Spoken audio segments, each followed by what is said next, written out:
Okay, folks, it's Matthew. We are back. Gonna do criminal case, Pacific Bay case number 32. Thanks to these guys for helping me out. Nick, Roberta, and Abdul.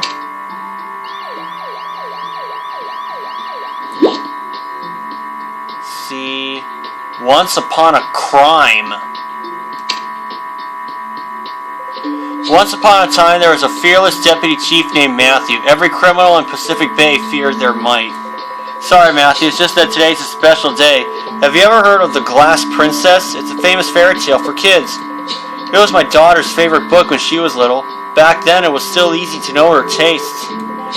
Anyway, the Mr. Sparkle Studios are shooting a live-action adaptation of the book right here in Ivywood.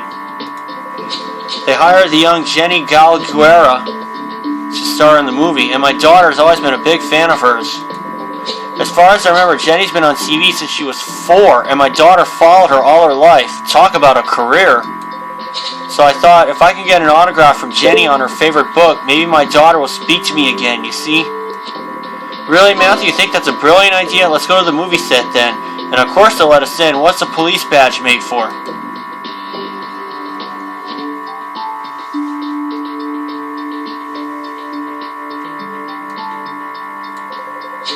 Uh-oh. Here we are, Matthew. We're on the set of the Glass Princess movie. Do you see Jenny anywhere? What do you mean something's not right? Well, if you can't be any more specific, I'll just let you search the set for me then. Great, thanks a lot.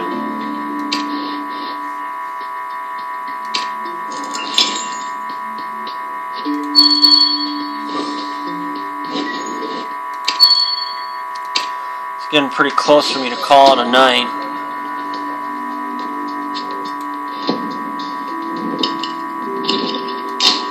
Oh gosh.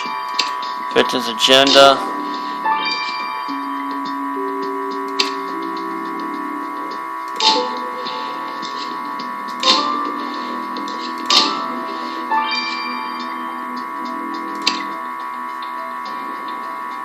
Shooting star. Aha! Almost a perfect, but that's okay. I'm not complaining.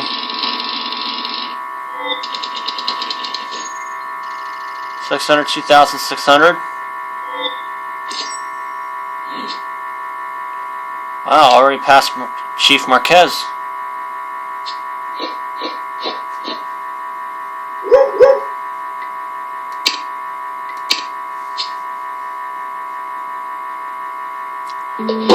Oh no, Matthew, you found Jenny Galguera alright, but she's dead. Clearly someone used that mirror to kill Jenny. The glass debris is cut into her face. We can rule out accident, Matthew. This is murder.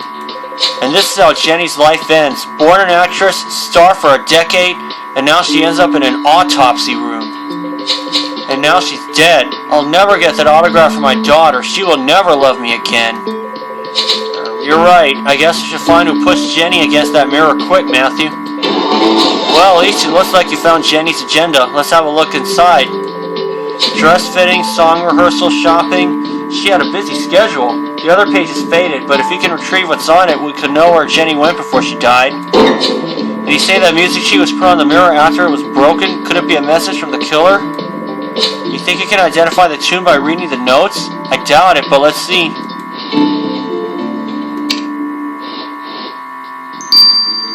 I'll be right back, and I'm gonna get some stars after I start autopsying the victim's body. I'll see you guys for that. Hold tight. Okay, got me some stars. I'm gonna examine the music sheet first.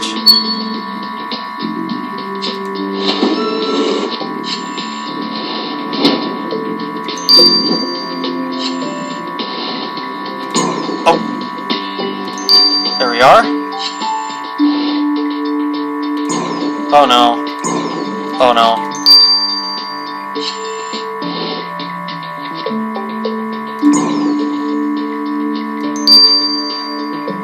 Not my best one, but that's alright. That's not half bad, Matthew. Analyzing the notes from the music sheet the killer left on the crime scene, you found out it was written by author Gaston Dumas. Now I remember, Gaston Dumas is the author of The Glass Princess, and that tune is taken from his book. Sure, Matthew, our best course of action is to go question Gaston Dumas. What are you waiting for? Let's go.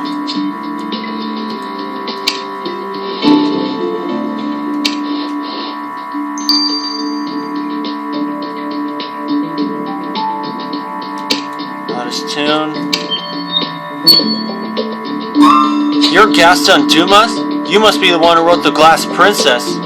You're the one who wrote The Glass Princess? Honestly, I expected something different. Everybody's got to eat, right? Princess books are what sells. What do you know? All the parents love those soppy stories for their brats. Right. Well, Deputy Chief Matthew found this tune on the set of the Glass Princess movie, right where Jenny Galgara was killed. Are you telling me the Glass Princess got killed? Now that's entertainment. And you say the killer pinned this tune to the mirror? This is the Evil Witch's song. In my book, she appears inside the Glass Princess's mirror to sing it. It's like an omen. Bad news. My daughter hated that part. It gave her the creeps. Well, at least it definitely means Jenny's killer has read my book. I guess I should feel flattered.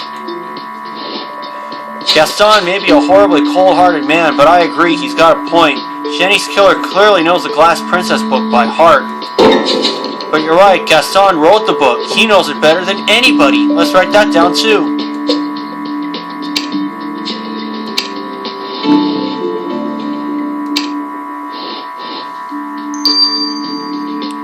This one should determine the next crime scene.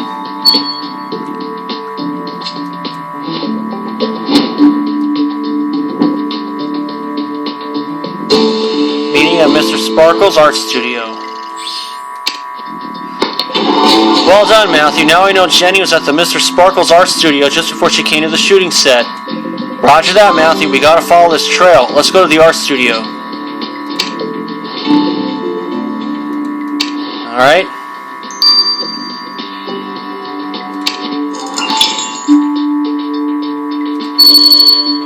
I know I could have gotten these last 2 stars, but you know me. I just like to get as much as I can just to get by.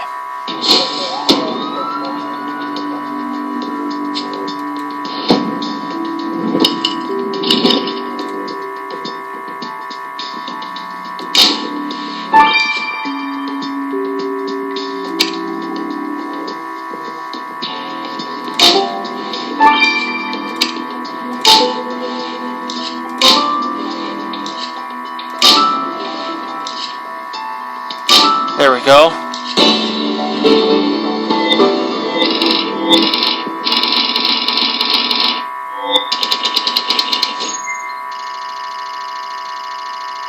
Not my best score, but it's a good one.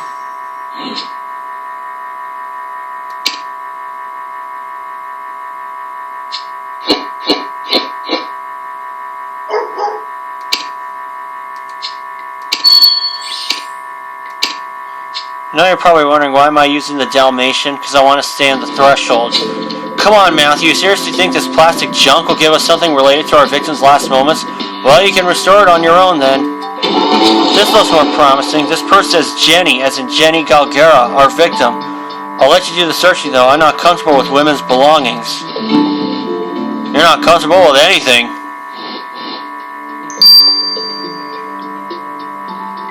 Hold here for a minute, guys. Just gotta get a couple stars. Okay, got me some more stars. Let's get the bits of plastic first.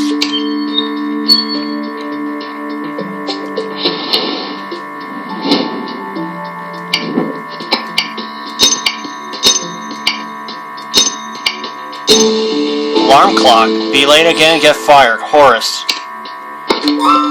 Sorry, Matthew, I can see the Glass Princess on this toy alarm clock you just fixed, but what is your point? The message, Frank.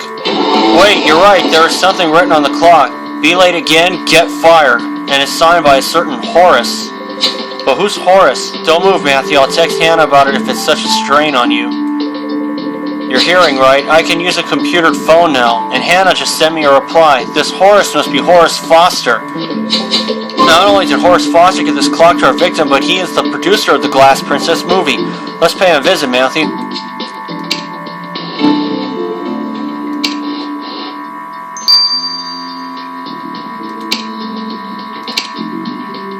friend about his threat of firing the victim.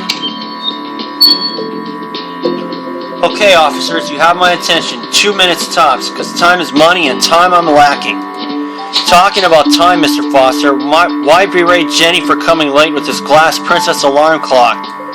Well, I admit, not everything about Jenny was perfect. She could act, sing, and dance alright, but she was always late. Let me tell you, it would never happen back in the 70s. That was the time when actors were devoted and compliant. We owned them with real contracts. Those were the years. But above all, actors finished their movies before dying. How am I supposed to work with spoiled brats like Jenny? Pretty good question. Get to the victim's purse.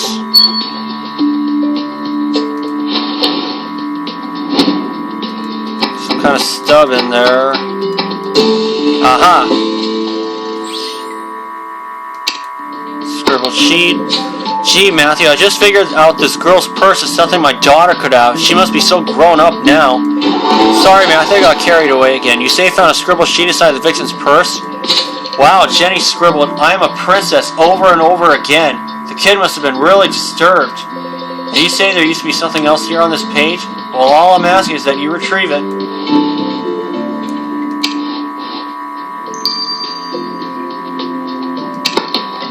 You bet.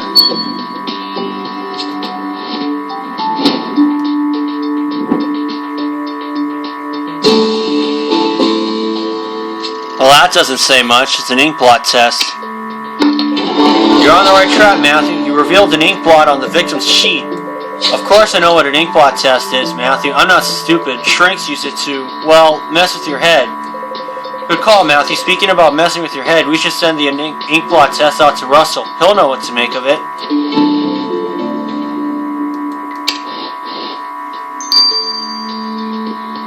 "9 hours. I'll let them run its course, and I'll see you guys tomorrow. But by then, I should have considerably more stars." Hey guys, it's Matthew here. We are back. Gonna get the results of the ink blot test. Once Upon a Crime, case 32. Hey Matthew, glad to see you again. I'd like to apologize again for my little mistake the other day, making you arrest the wrong suspect and all. Alright Russell, down to brass tacks, shall we? What's with the ink blot Matthew found in the victim's purse? As you know, people see what they want in an ink blot, and it appears your victim saw a princess in that shape. And according to what she wrote in these pages, your victim thought she was an actual princess. I'd say her neurosis is on a reality fiction struggle basis, but just in case, you should ask the victim's psychiatrist, Trevor Newman. Dr. Trevor Newman. Newman got his reputation from helping star children deal with their careers. You got it, Matthew. That's our man. Time to go see the shrink. But I'm warning you, he better not try to mess with my head.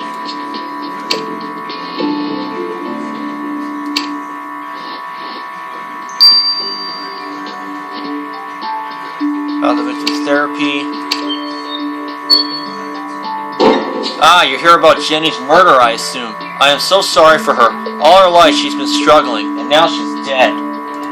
The reason we're here is that Jenny seemed to have been a little unbalanced. Deputy Chief Matthew would like to know more about this. I can see you're not from around here. Ivywood is one tough place to grow up in. The competition, peer pressure, not exactly a safe environment for kids. And Jenny was like any other kid who started her career before learning how to read. She couldn't really build proper empathy and, well, fell into depression.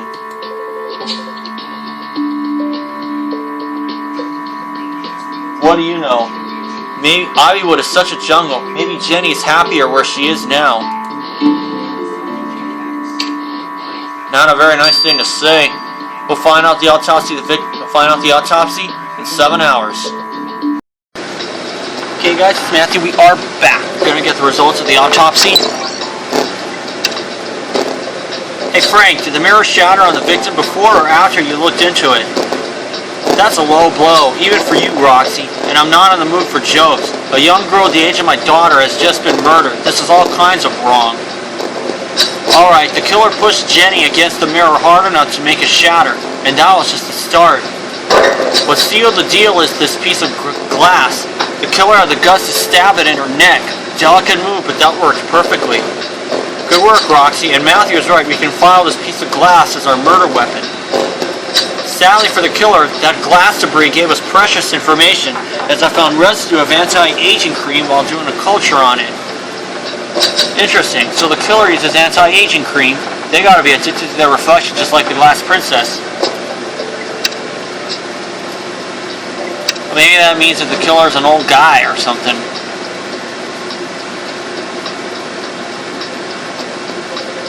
This is a bad day, Matthew. Normally I enjoy the excitement of chasing a murderer, but now an innocent teenager is the victim. Jenny was under great pressure as she was about to star in the Glass Princess live-action adaptation, a big thing for such a young girl.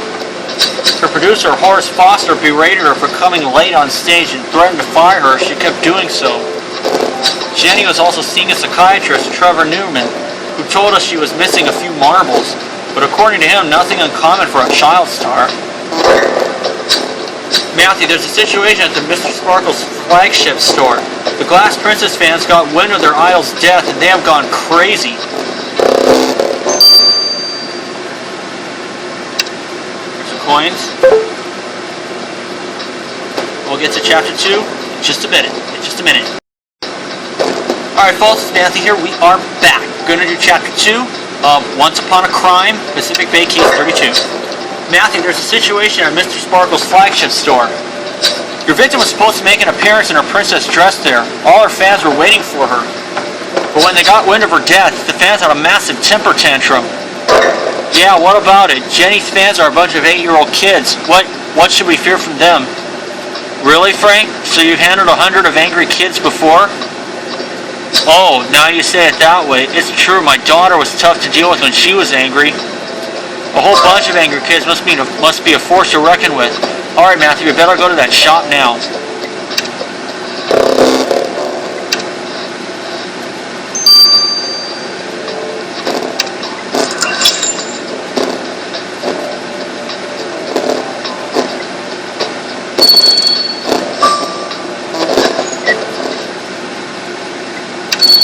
Start out with my inspiration for this, Ace Charming.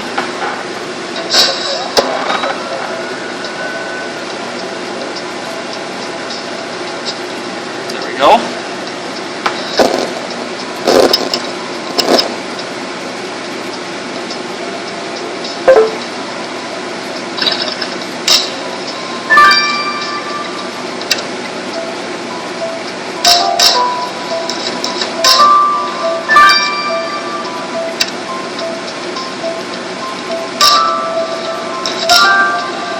Got it.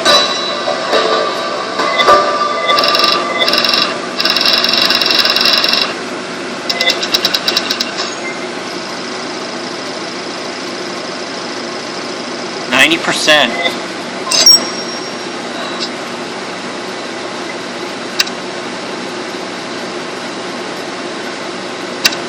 Up to 13th already. The crazy Glass Princess fans have left the place, but look at the mess they left behind. Now that homage shrine to the victim is one nice thing. You think we should search through it? Sure, Matthew. These scraps of paper could probably lead us to a new clue. But we both know who's good at puzzles in this team, so I'll just wait for you to be done. Go away, scum. Leave Jenny alone.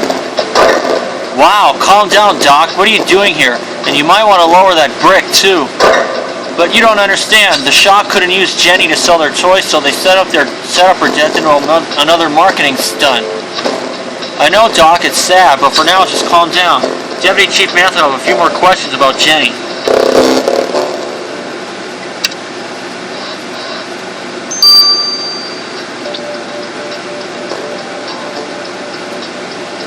Stop it from vandalizing the store. Sorry guys, this computer's a bit slow. I can't take it anymore, Deputy Chief Matthews. This place, this industry, and all these kids we take away from their childhood. Ivy would kill Jenny. I know, Doc. I too have a daughter, about the same age as Jenny. I wouldn't want this kind of life for her. How many kids do we have to sacrifice so the masses can keep having their cheap entertainment? And really, it's sad to see how a book as bad as The Glass Princess can be so successful. I read it. It only glorifies youth and beauty, a terrible message for young girls. This age glorification is a plague for our society. Even I am a victim. I use anti-aging cream every morning, even though it is completely useless. Can you believe it?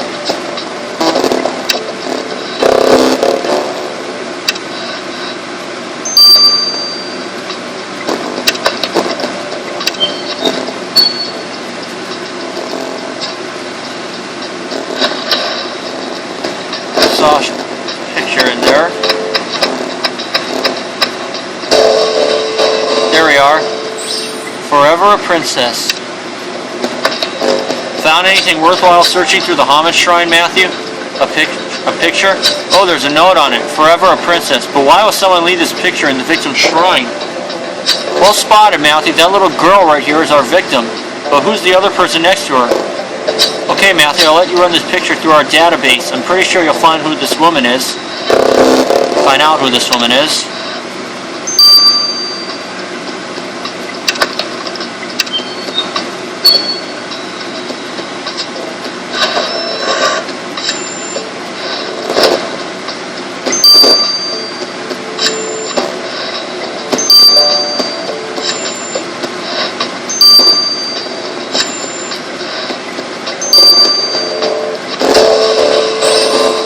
Suspect. Well done, Matthew. You found out who was on this picture you salvaged from the Mr. Sparkle's toy store. So the name is Miranda Galguera. Oh, that must be her mother. Galguera as in Jenny Galguera, our victim? Which means the other person on this picture must be her mother. Of course, Miranda Galguera played in many princess movies a few decades ago. She was really famous, but honestly, I had completely forgotten about her. I'll follow your lead on this one, Matthew. I mean, interrogating a dead teenager's mom? Not excited.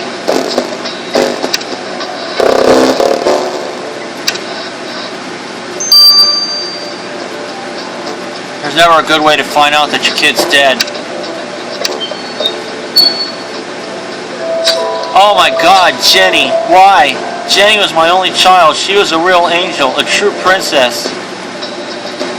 Don't worry, ma'am. Deputy Chief Matthew here will catch the perp that did it. That's a promise. Right, Matthew? That's very nice of you, Deputy Chief Matthew, but I'm afraid it won't make me feel any better. Jenny was everything to me. She was to carry my heritage, you know. I'm too old to be a princess in a movie now, no matter how much anti-aging cream I use. And The Glass Princess was her favorite book. I've been reading it to her all her life. Do you think it's a sign? Do you think our family is cursed? I didn't get a vibe from her that she's the killer. But we'll see what happens.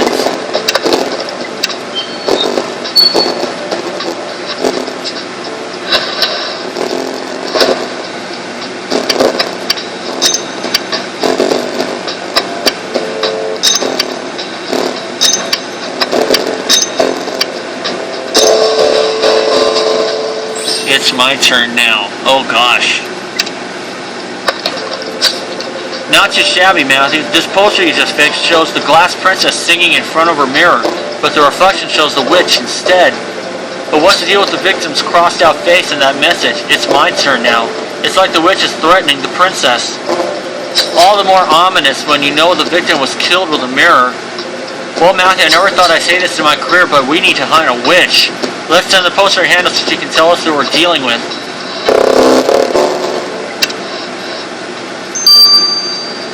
How long? Oh, 15 hours. 10:40 tomorrow morning. And I'll see you all for that. I'm going to get the remaining stars, and we'll see you all for the remainder of Chapter 2. Hey guys, it's Matthew here. We are back. Gonna get more of Chapter 2 done of Once Upon a Crime. So let's get the results of the movie poster. Matthew, the poster you found at the Mr. Sparkle store was a preview for the upcoming Glass Princess movie. In the movie, the witch is played by comedian Susan Blair. Susan has been acting in many big franchises, but only as villain characters. I got it, Matthew. If we stick to the Glass Princess book logic, we could see Susan as our victim's archenemy. And you're right, her message speaks for itself. It's my turn now. We got a snappy witch here. I'm with you, Matthew. Let's go talk to Susan.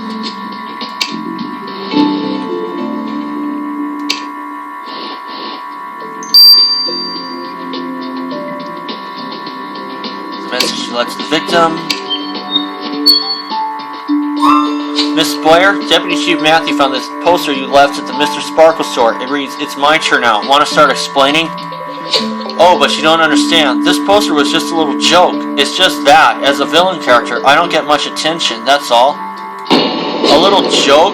You made a joke over a teenager's murder. Sorry, but we missed the part where this is funny, Miss Blair. Oh, come on, you're not going to believe I'm a bad person just because I'm a witch in a movie, right? You know, it's funny because Jenny herself believed I was mean, just because I always play evil characters. Ah, Jenny, she was really born to be a princess. It's a shame I won't be able to play in The Glass Princess with her. It's such a good book, and I'm pretty sure that with her as the lead role, it would have been a blast. Matthew, I have the feeling we're getting closer to catching Jenny's killer, but we're not there yet. I guess you're right. We know the art studio is the last place Jenny visited. It's likely we'll find something new there. Let's go.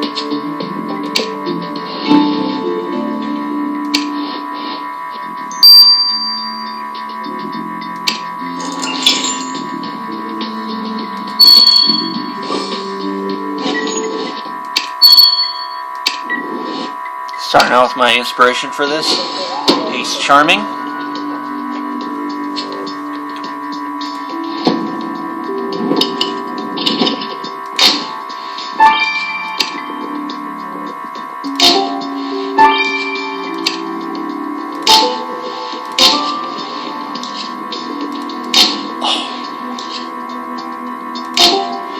I messed up there, but that's okay.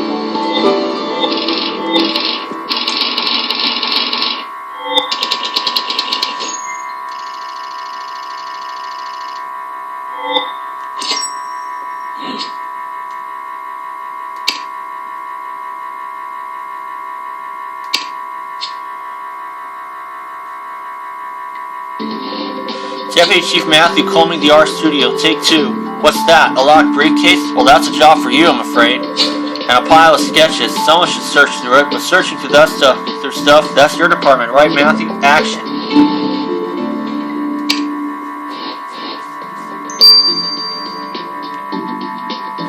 Just gonna get a couple stars, so I'll be right back. Okay, got me some more stars. I actually decided just to get them all. Anyway, let's examine the pile of sketches first. See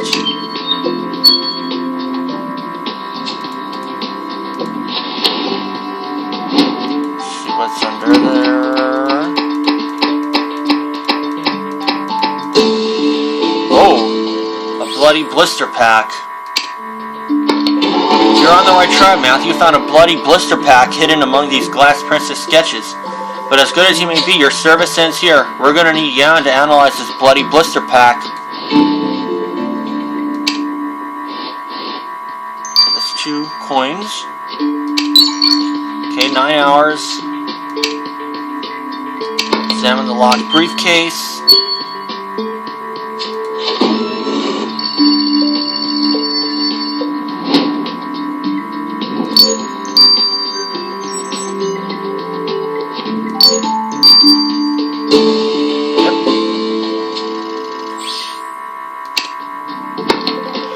Yeah, I know. You got that briefcase unlocked in a flash. Same old, really. And I should be grateful here to speed things along, of course. Anyway, what's in that briefcase then? A movie script?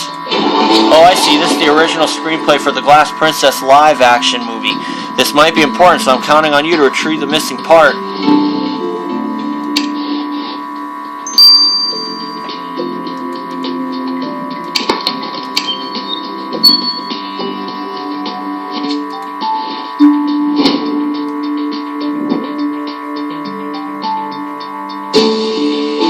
My story, you can't change it.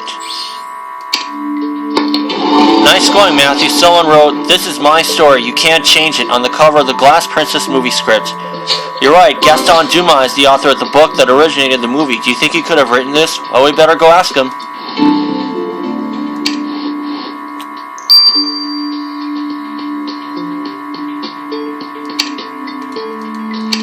What do you think of the movie? Are you pulling my leg? Of course I'm angry. They completely rewrote my story for their stupid movie. At Jenny Galgara's request, that puritanical brat. Puritanical? What do you mean? In my book, the Glass Princess dresses up as a man and seduces her mother in order to release her from a spell. It is a moment of high emotion, written with a complex and cryptic angle. Wow, I don't remember that part, and my daughter digged that book. And my Glass Princess is a war princess, not a stupid doll like this Jenny Galgera. I hope the studio will hire a real woman to play that role with a less annoying voice. Mr. Sparkle's just a soulless, cheap dream factory. They can't understand the complexity of my literature. The hell with this movie, I'm out of here.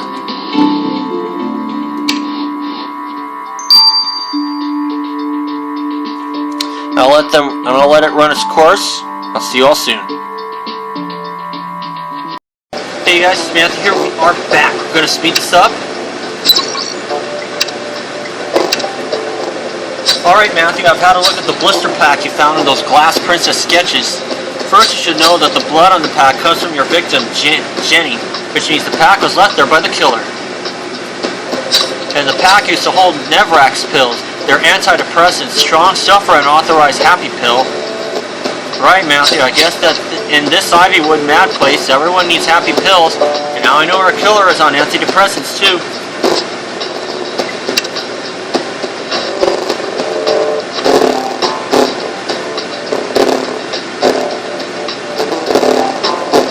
Alright Matthew, all those Ivywood nutcases are messing with my head. I could use a recap and a sip of whiskey too. Don't even think about it, Frank. Actress Jenny Galgera was rehearsing at the Mr. Sparkle studios for her role in the adaptation of the Glass Princess book. That's where he found her body. We also met the victim's mother, Miranda, who used to play in princess movies too, and is sad her daughter won't be here to uphold her actress heritage. Susan Blair was to play the evil witch in the movie, and she lived up to the role by leaving this message in memory of the victim. What a... Deputy Chief Matthew, thank God I found you. I need you. I need protection. They want to kill me. Gee, she's a mess.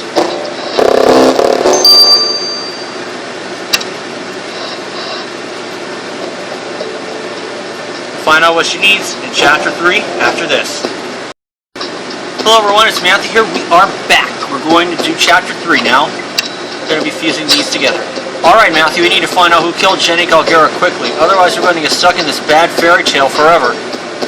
Deputy Chief Matthew, thank God I found you. I need you. I need protection. They want to kill me.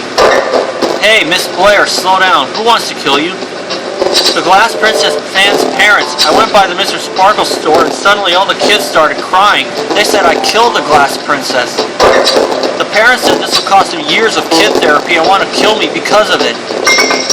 Alright, well you're safe here, Miss Blair, but Deputy Chief Matthew need to ask you a few questions. Understood, Matthew. Better go back to the Mr. Sparkle store on the double. Who knows what they may be waiting for us there.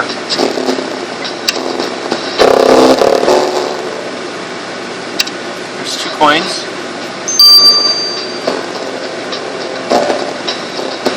Working with the victim. Can you believe it, Deputy Chief Matthew? I thought the Glass Princess fans' parents were going to kill me, all because I play a witch. I'm tired of people treating me like a villain. This is why I asked the studio to change the end of the story, but they wouldn't listen. Mr. Sparkles always uses the black and white morality trope. The villains never redeem themselves. This is why the audience hates them. This is why they hate me. But I am a really nice person, and I am sure I can still play a princess. I still look young thanks to this anti-aging cream I use every morning, right? It's a tragedy, really. People will never know my good nature. I'll always be remembered as someone evil. I don't deserve this. No, she doesn't. I see a few people on Law & Order SVU who make me sick to my stomach, but I know in real life that they're just good people that they're just good people overall.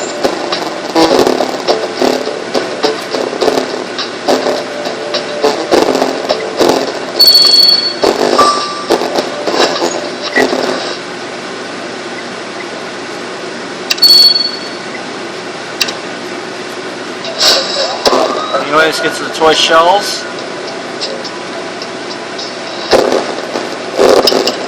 Oh, I see some broken pieces already. Tablet. Elephant, broken toy.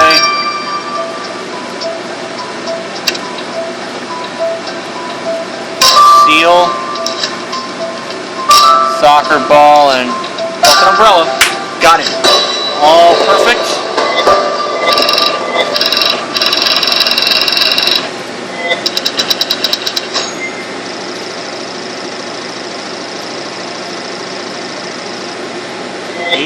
%already. Cool. Despite it only moves me up to 14th. That's okay though. I'll do what I can.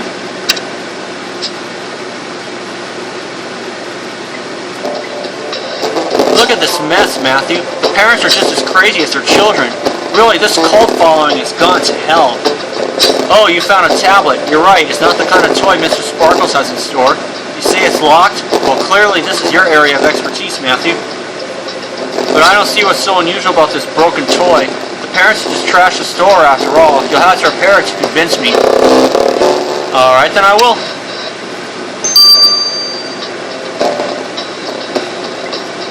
$373 more until I level up. To the last tablet.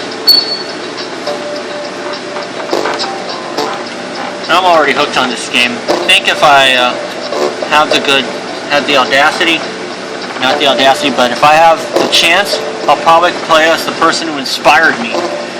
Ace is the one who inspired me to make a video to do Criminal Case on my YouTube pages and even on my Facebook page too.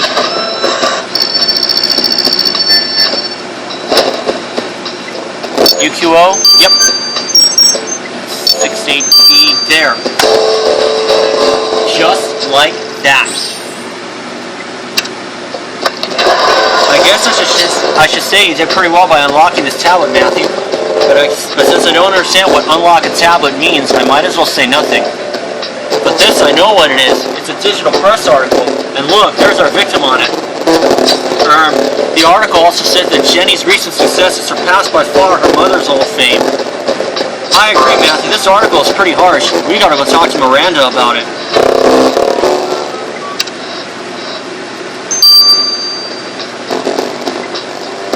About her daughter's fame. You found my tablet. Thank you, Deputy Chief Matthew. I must have lost it when my daughter's fans stomped over me to go grab the last Glass Princess toys. Fans used to be a bit more respectful in my time. What about that article Deputy Chief Matthew found in it? Must have been tough to be outshone by your own daughter. You're getting it wrong. The most important thing is that my daughter will be remembered for her talent. Who cares about my old career? Though through the years my psychiatrist taught me how to not chase fame at all costs, and I succeeded. Thanks to a lot of antidepressants, I admit, but I did it. Trevor Newman, my daughter's psychiatrist, prescribed the pills to me. He takes them too, you know, but don't tell anyone. And between us, the pills have helped dull the pain from my loss. Poor Jenny. Last time I saw her, she was so beautiful. Well, it's starting to look like it's either the mom or the psychiatrist. I hope it's the psychiatrist, though. We gotta stop Jenny's murderer fast, Matthew. I can't stand the thought of a teenager's killer still wandering out there. Good point. You proved the killer went to the art studio before. It's pretty likely to find new clues there. You're right. We gotta hurry, Matthew. I got a good feeling about this. Let's hit the art studio now.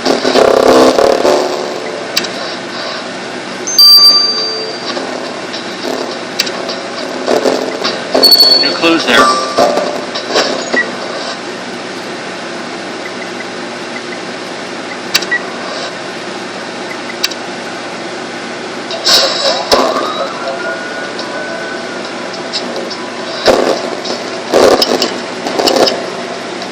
The one who inspired me to play Criminal Case should be around the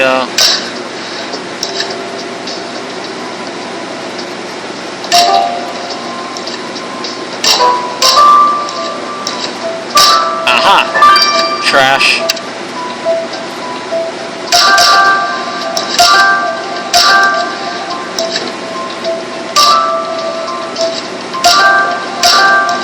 There we are.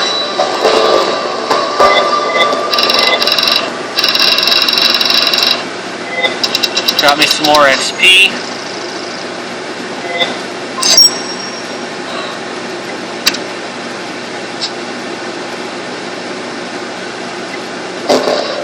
Searching through this trash would be a complete waste of time, Matthew. Do you really expect to find something in there? Well, I admit I've been wrong before. Alright, if this is what you want, Matthew, I'll let you search through this trash, but please be quick.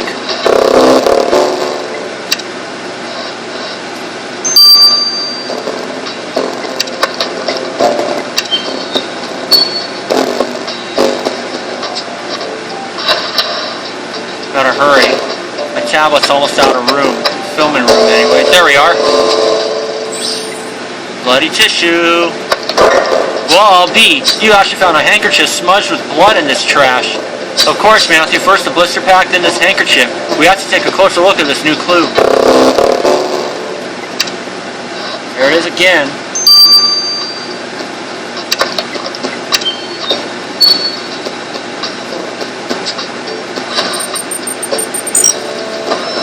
It's like glass shards.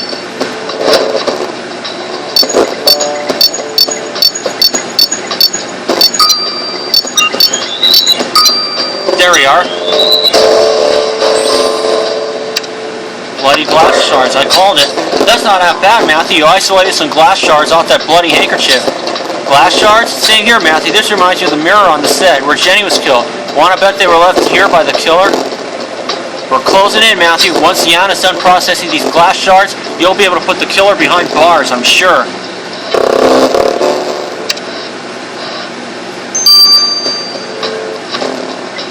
Hours.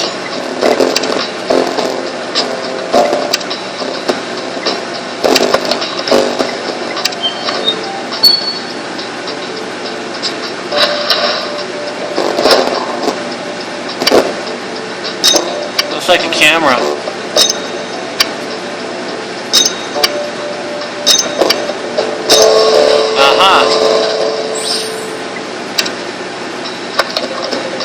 Well, Matthew, if I had known the plastic bits you've just put together was to give us such a horrible toy camera, I wouldn't have let you touch it. Don't tell me you want to send the stupid toy to Hannah for analysis, but there's no time, Matthew. Of course, I trust you, you know that, and I also know there's no time to lose. Alright, let's get this camera to the lab.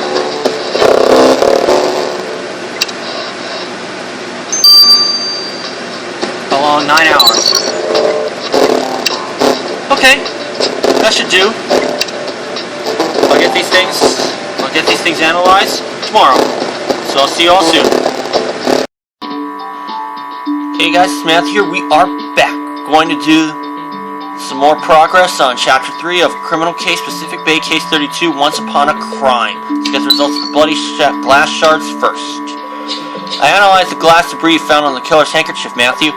The blood was mixed with a foreign body, which made a proper analysis impossible to run. I'm sorry. Oh, come on, Jan. We're one clue away from catching the killer. There's got to be something on these shards Matthew sent you. Easy, Frank. I was getting to it. I determined what the foreign body was. It turned out to be fluorescein. It's a synthetic compound found in antiseptics, and this one in particular came from one made to treat pierced ears. The killer must have cut themselves while grabbing the piece of glass to stab the victim with it, and they used the handkerchief you found to treat their wound. So Jenny's killer is wearing earrings. This is it, Matthew. The killer won't be able to escape us now.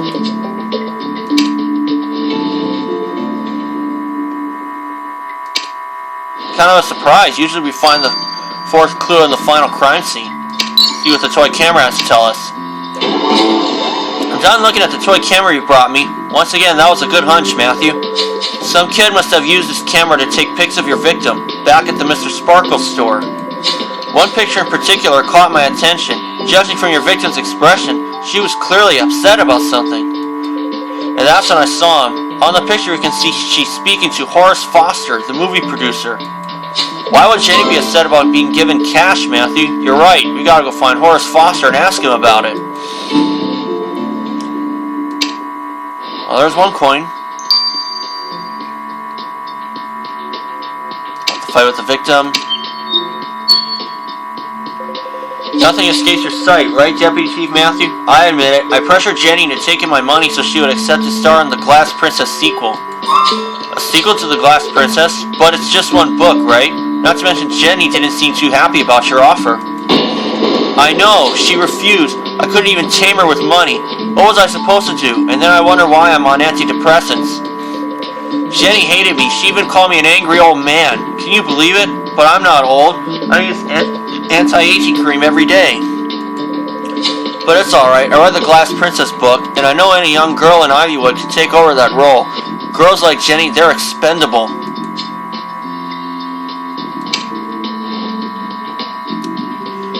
Well, whoever's got pierced ears should be the killer. Matthew, the Mr. Sparkle Studio just called to tell us they're about to dismantle the Glass Princess set. They need it for another movie. What? Already? The Ivywood money-making machine never stops, I guess. It's like their actress had never died. This industry, it's so messed up. Jenny was just another expendable asset. She was a victim in more ways than one. Sorry, Matthew, you're right. We're out of time. We gotta search the crime scene one last time before they trample it. Let's go.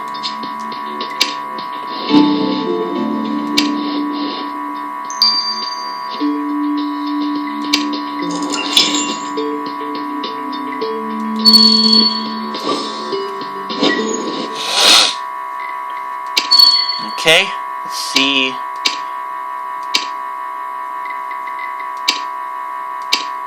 Yep, he's right there.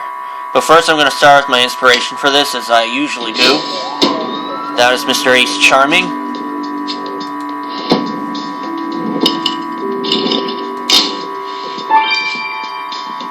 There's a laptop. Pinwheel, hourglass, sunglasses, there you are. There's a rabbit. Shuttlecock, there you are. Pretty good, 200,000.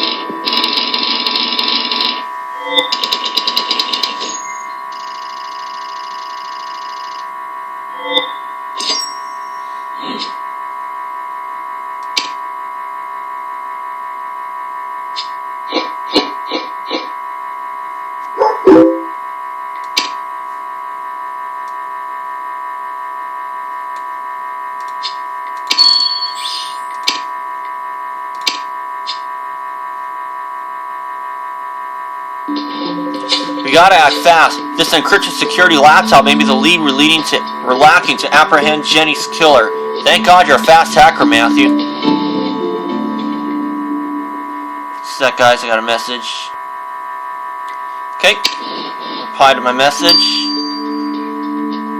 Examine the laptop. This should tell us who.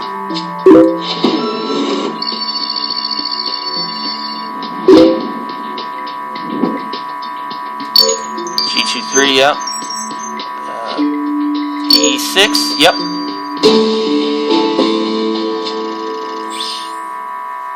First of all, I think I got a message. Yes, I did. Okay, Matthew, the computer you just unlocked appears to be handling the shooting set security. Do you think it could have saved anything about Jenny's killer, Matthew? Quick, let's send the laptop to Hannah. We need an answer now. Yes, we do. 15 hours. About 1 a.m. Otherwise, I might cut it short. But we'll see about what happens. In the meantime, I'm gonna get the remaining stars.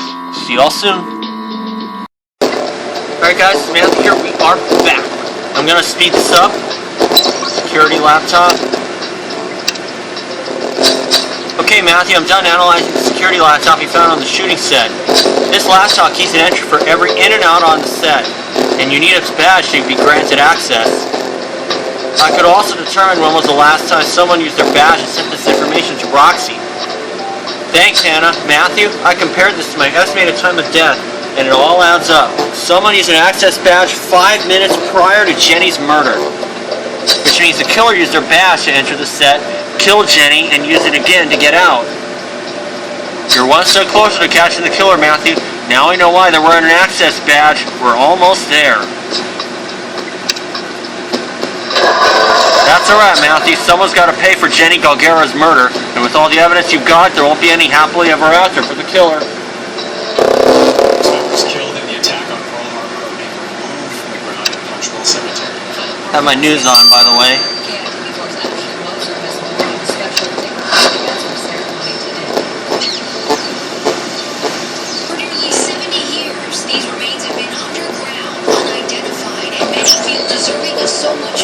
Oh, unfortunately, I believe it is the mother.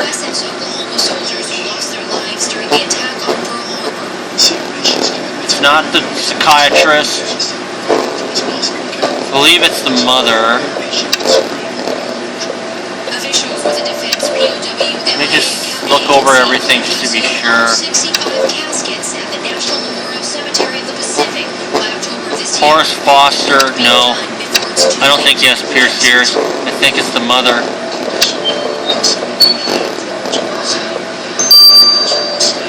I believe she does have it.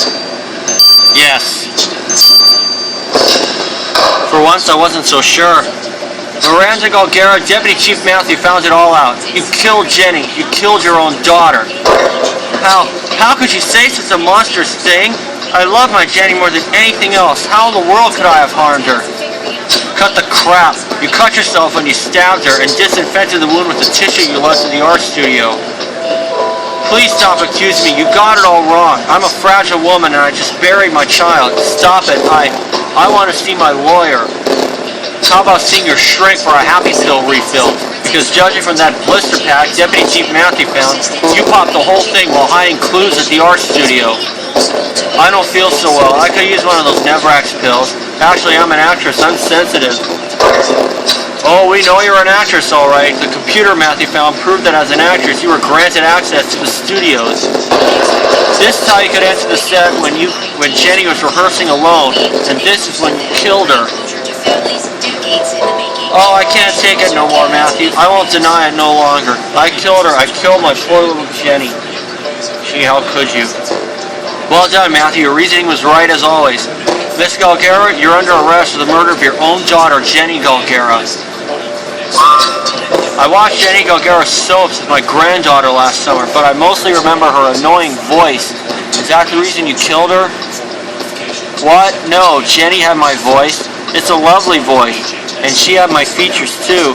That's when I realized when I saw her singing in front of this mirror. It was a big scene for Jenny. The scene of the mirror is the most famous in The Glass Princess. So I went to the studio to help her rehearse. I felt I was bothering her, but I kept trying to be helpful. And that's when she said it. Mom, I don't need you anymore. I saw both her faces in the mirror when she said it. I could see Jenny, young and beautiful, and me with my old wrinkled face. That's when I realized I could never be a princess again. I just lost it. I slammed her against the mirror in anger and stabbed her to finish the job. You don't know how much I sacrificed for Jenny. I put my career on hold when I got pregnant and I raised her alone after her father left. I loved my baby Jenny, but that role got into her head. She was not my daughter anymore. She cared more about her fame than me. Well, where you're going, you'll have plenty of time to work on your fame, Miss Galgara. For the murder of your daughter, this court sentences you to 30 years in prison. Sad to see how the race to fame can destroy entire families. Is it the price of entertainment, Matthew? Makes me think. I guess my family situation is not too messed up compared to what we just witnessed. Can we make a deal, you and I? Is it okay if I tell my daughter I am the one who arrested Jenny's killer? Maybe that way she'll want to speak to me again.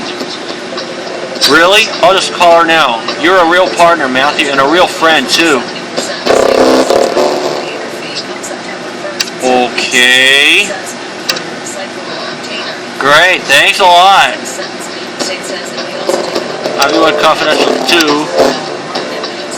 Yeah, she didn't take antidepressants. And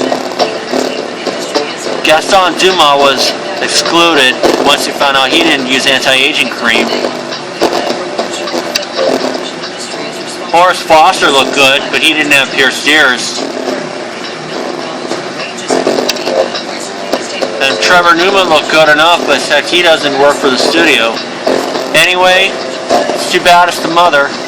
Anyway, we'll get back to this, and we'll get to Ivywood Confidential 2 after this. Hello, it's Matthew. We are back. We're going to do Ivywood Confidential 2 right now. Previously on criminal case. Russell, enough is enough. Just a week ago, you were suspected of murder, and now you've managed to botch up a simple theft investigation by arresting the wrong suspect. You're the best profiler I've seen, Russell, and Deputy Chief Matthews is vouching for you to stay in the team. But if you mess up again, I'll be forced to suspend you. I should have guessed coming back to Ivywood would only bring me trouble.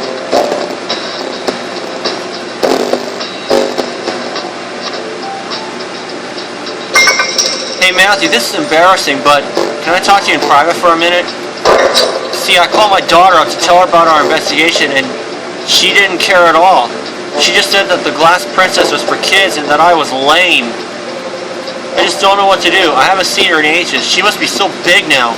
I need help, Matthew. Do you think you could go see Trevor? After all, he specializes in child psychiatry. Maybe he could help, but I don't want to go alone. Oh, you'll come with me? Thank you, Matthew. That's a relief. What are you both whispering about? Come on, Frank, I want to hear. Especially if it's something embarrassing about you. You should talk less, Russell. Especially after you arrested the wrong suspect last time. Oh, that's all in the past now. I'm so over it. Which reminds me, Matthew. Horace Foster has turned up at the station and needs your help. I'd like to assist you again. You're lucky Matthew is more forgiving than me, Russell. And when you're ready to go see you-know-who, Matthew, just let me know. But it can wait until after you talk to Horace, I guess.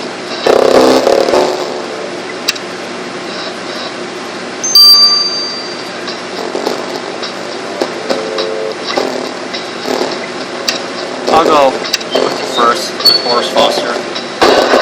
Deputy Chief Matthews, someone's stolen the script of my next project, and I want their head on a platter. Those pages are worth a lot of money. There's been enough blood spilled as is. Horace, we'll help you catch the thief. But there will be no killing. Now, where did the robbery take place? The script was stolen from the art studio, but there wasn't any sign of a break-in. Well then, there's no point going to the art studio. But you're right, Matthew. To leave the art studio, we got to go to the movie set. Let's check there.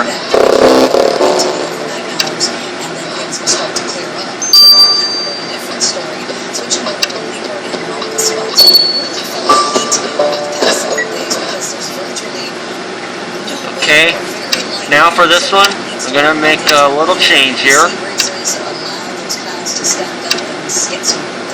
I'm going with the one who got me in a criminal case, my friend Garrison Newkirk. But you know him best as NG2C Network on Facebook.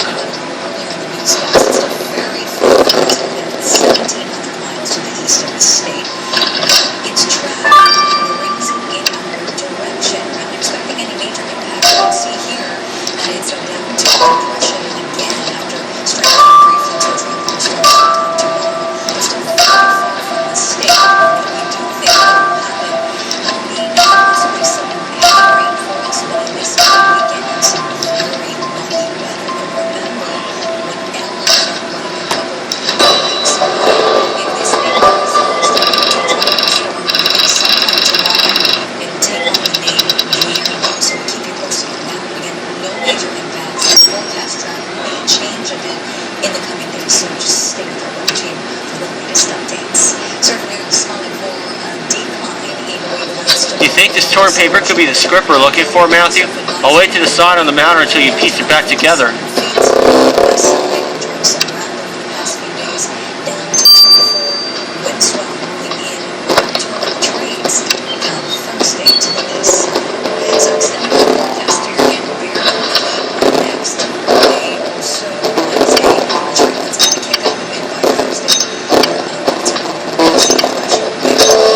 There we go. The ornery died last. Unbelievable, Matthew. This is the script Horace was looking for. This is rather strange. Why would someone steal it only to then shred it to pieces right afterwards? I agree. We should dust the script and see if we can find some fingerprints.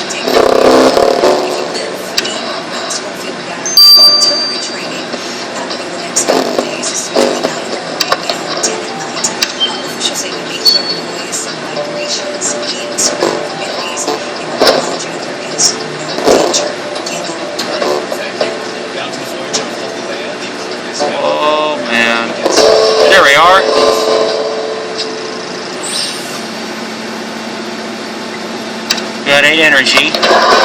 Amazing work, Matthew. So the thief definitely left fingerprints on the script. Yes, let's send them to Hannah.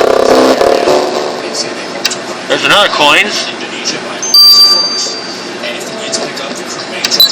9 hours. Probably tomorrow morning is when I get it. Now let's go get some help from Frank. Hello, Trevor. I was wondering whether you had a minute. I guess I'm here because I need help, professional help. Thing is, I want to be a better father, and I would have helped you with pleasure. I've actually just written a research paper talking about the difficulties young girls face in our current culture. But I lost it all during that stampede of angry children at the Mr. Sparkle store. I can't help anybody without my valuable research. Deputy Chief Matthews is right, we can help you find it. And after that, we can have a little talk about my parenting issues. Let's go.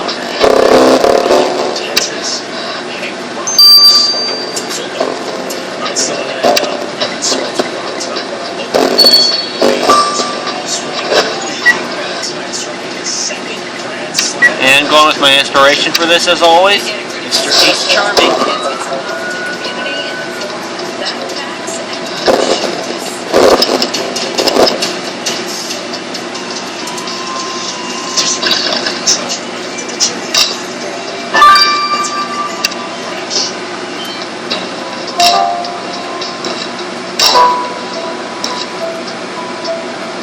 Oh, man.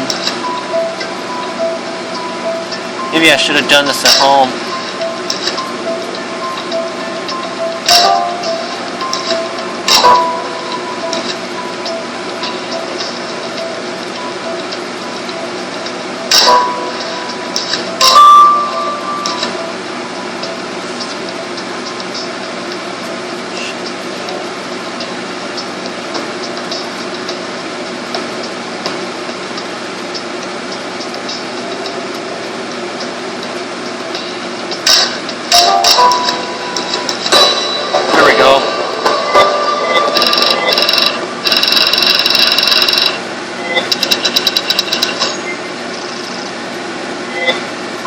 Still not too bad though.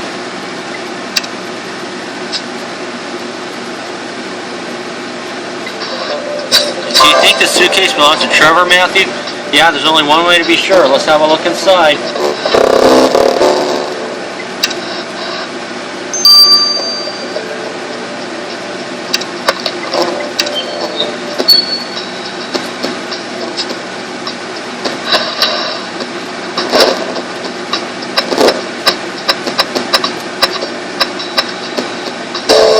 There we are. A faded notebook. Okay, Matthew, found a notebook in that suitcase. Still doesn't tell us if it belongs to our shrink friend. Yeah, you're right. Of course I noticed the stuff that was written on the cover was faded. Do you think you could recover it?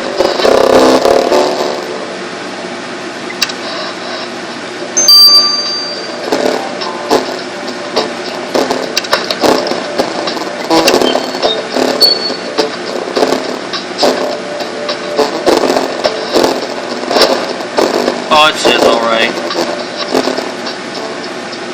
Effect on Ivywood's culture of teenage girl. There we are.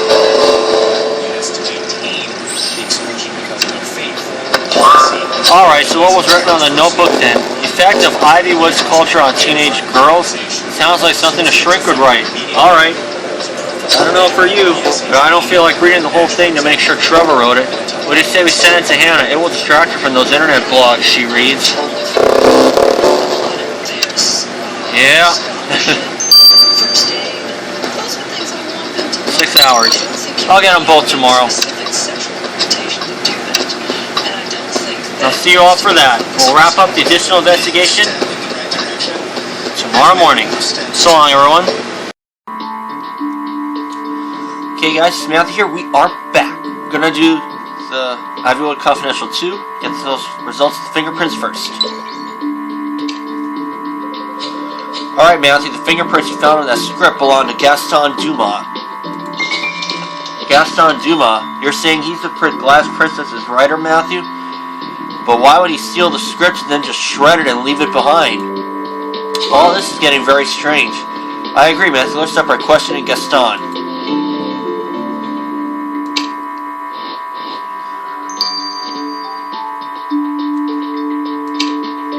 Interrogate him about the theft.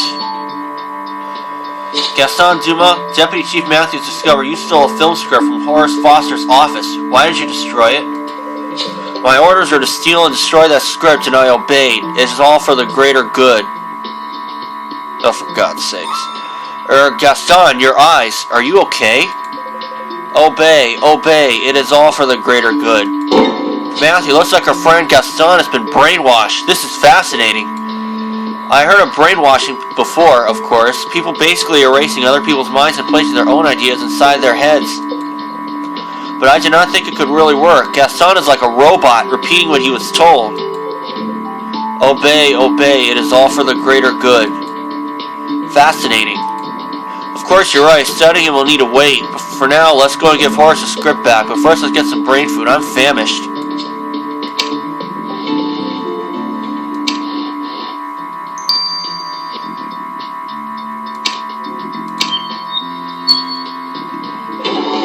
Ah, Deputy Chief Matthew, you found my script. Thanks for solving this so quickly. Which scoundrel dares steal it from me?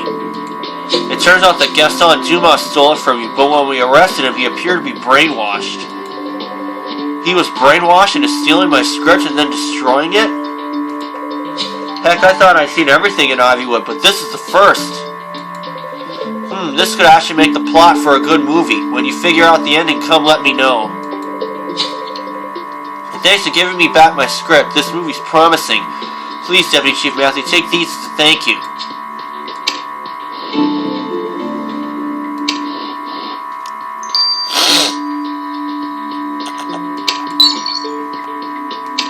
Trying to get over a morning cold. Sorry about this, guys.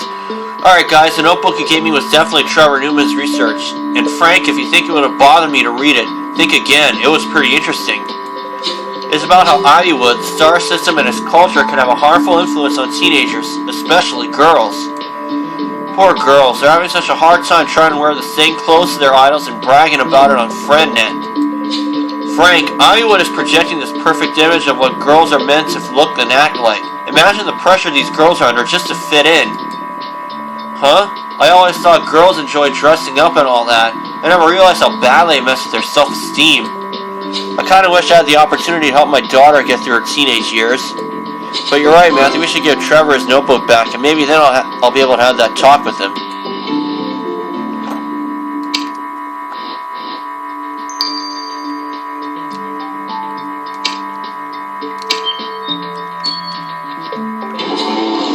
You found my notebook, Deputy Chief Matthew. I thought it was lost for good. I'm writing a column for the Daily Dawn to support their headline article about Jenny's murder, and I really needed my notes. Thanks. This column, I hope, will make people more aware of the fact that Ivywood's movies about perfect teens can be dangerous for younger generations. While researching, I noticed that teenage girls in Pacific Bay are the most likely to be subject to the harmful and perverting effect that the industry can have. It's a serious issue. But I digress. Deputy Chief Matthew, please let me give you a little something as a reward for your help. You're a lifesaver. And Detective Knight, I suggest we have that talk about you and your daughter. I'm always glad to see people trying to become better parents.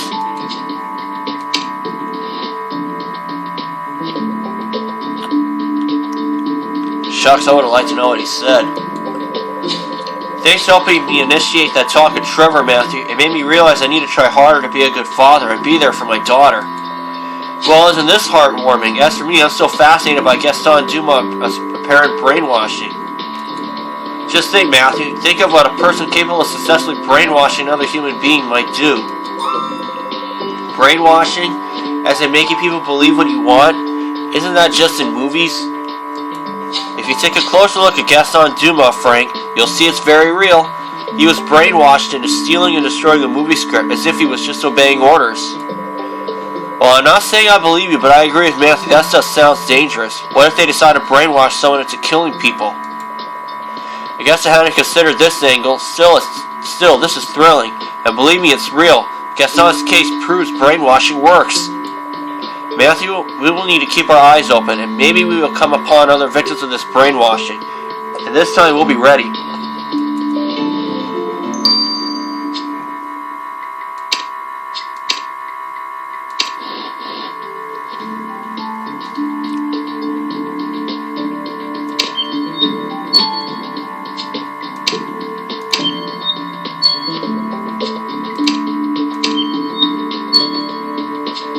So that's going to do it for this case.